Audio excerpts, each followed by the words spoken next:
humanismo? O humanismo foi o processo de transição, né, das ideias medievais, do medievalismo, para o surgimento de uma nova perspectiva que marca a sociedade moderna. É isso mesmo, o boom do Renascimento, essa revolução tecnológica, filosófica, política, cultural, artístico-literária, né, que vai trazer uma nova perspectiva para a sociedade, queda do feudalismo, surgimento da burguesia e todos esses processos paralelamente com uma das coisas que sem dúvida foi um divisor de águas, surgimento da imprensa, né, a máquina da imprensa ali criada por Gutenberg, essa publicação de obras, de folhetins, né, faz com que o livro se popularize e as pessoas comecem a ler mais.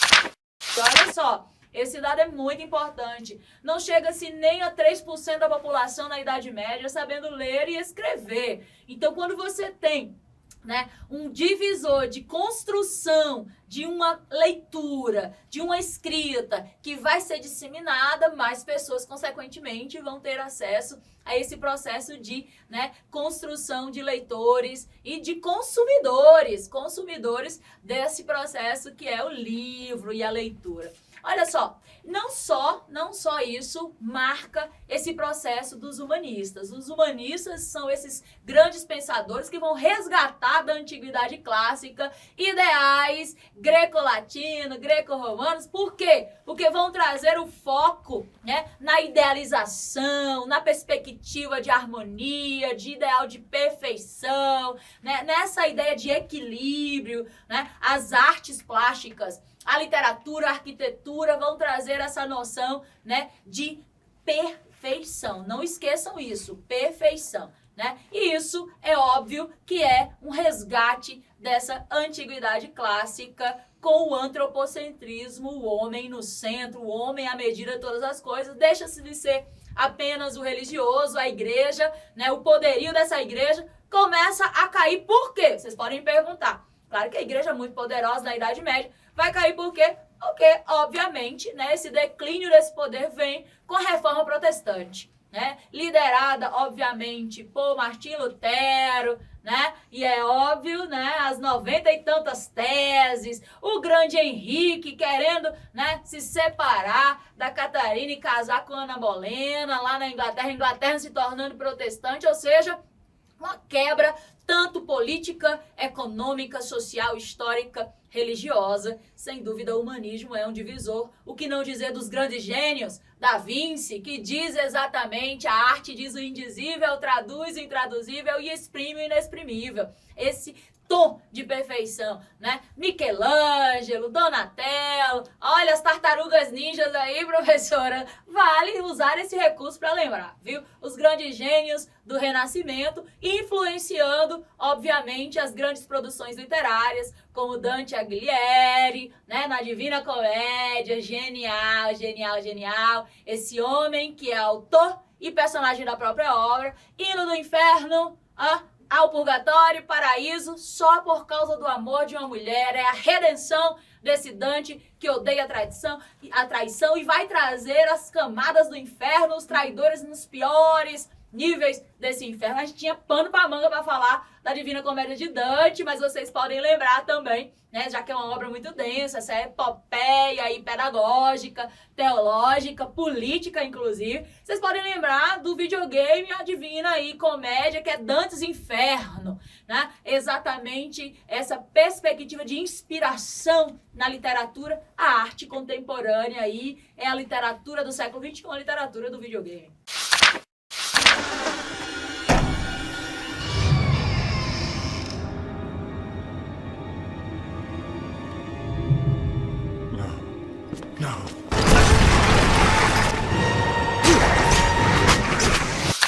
Vocês poderiam me perguntar, professora, prof. Wiley, será que a gente pode dizer que as camadas marginais ganharam voz nesse período aí do humanismo? Olha só, claro que pode, se a gente tiver a visão de que a popularização, né, da leitura com a imprensa, a questão da burguesia, a decadência do feudalismo e a ascensão da burguesia para trazer a voz desses indivíduos que viviam nos burgos ao redor das cidades e essa caracterização dessa sociedade mais urbanizada, né, que vai vir à tona. Sem dúvida que a gente pode, sim. Não é à toa que nós temos dois grandes representantes, um deles, Gil Vicente, o pai do teatro, né, português, o grande cara que vai trazer, né, aos autos e às farsas produzidas por ele, denúncias incríveis, caracterizações de uma aristocracia extremamente falida. E ele vai ser contratado pela própria monarquia e ali ele ainda critica a própria monarquia sem nem eles perceberem, né? Então vejam a genialidade dessa comédia de costumes que ele traz.